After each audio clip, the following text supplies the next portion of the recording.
अस्सलाम वालेकुम। ये हमारा अब डे 16 है स्पेनिश लैंग्वेज स्पीकिंग प्रैक्टिस के लिए।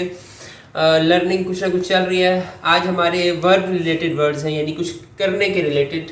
आप लोग कोई काम करते हैं तो उसको वर्ब कहेंगे, फेल कहेंगे, तो उससे रिलेटेड कुछ वर्ड्स हैं, सेंटेंसेस हैं।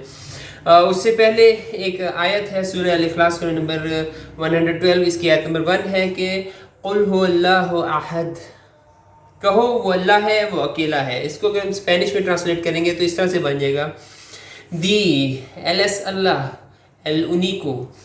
उनीको मीन्स ओनली। अब हमारे पास कुछ वर्ड रिलेटेड वर्ड्स हैं और फिर उनके सेंटेंसेस। तो ये मेरे साथ आप लोगों ने रिपीट करने हैं, हम दोनों एक दूसरे के साथ प्रैक्टिस करेंगे। मैं दो दफ़ा पढ़ूंगा ताकि मेरी तो प्रैक्टिस हो जाए और आपको भी प्रैक्टिस हो जाएगी इस तरह से कुछ ना कुछ। कोमेर to eat, comer to eat, vivir to live, vivir to live, trabajar to work, trabajar to work, estudiar to study, estudiar to study, leer to read, leer to read। अब इनको हम लोग सेंटेंसेस में कुछ लोग कुछ इस्तेमाल कर सकते हैं। जैसे मैं कह सकता हूँ Yo como una manzana. Yo como una manzana. I eat an apple. Yo como una manzana.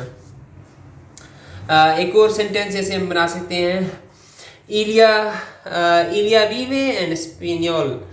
Ilia vive en España. Ilia vive en España. She lives in Spain. Ellos estudian matemáticas. They study mathematics.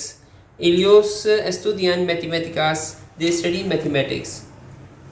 Me gusta leer libros, I like reading books. Me gusta leer libros, I like reading books। और ये तो वाकई बात है, I like reading books। ये था कुछ मेरी तरफ से। आप लोगों की तरफ से देखेंगे कमेंट्स में कुछ ना कुछ, उम्मीद है कि इन्फॉर्मेशन आएगी। आप लोगों ने जो वर्ड्स सीखे, जो भी आप लोग सेंटेंस बोल सकते हैं, कमेंट्स में शेयर करें, मैं भी देखूंगा उन्हें। और हम कोलैबोरेट भी कर सकते हैं। कुछ भी आप लोग, मैं उर्दू सिखा सकता हूँ, I can help in learning Urdu. और फिर मैं आप लोगों से टर्न में कुछ ना कुछ स्पेनिश तो सीख ही लूँगा इंशाल्लाह। जज़ाकल्लाह खैर।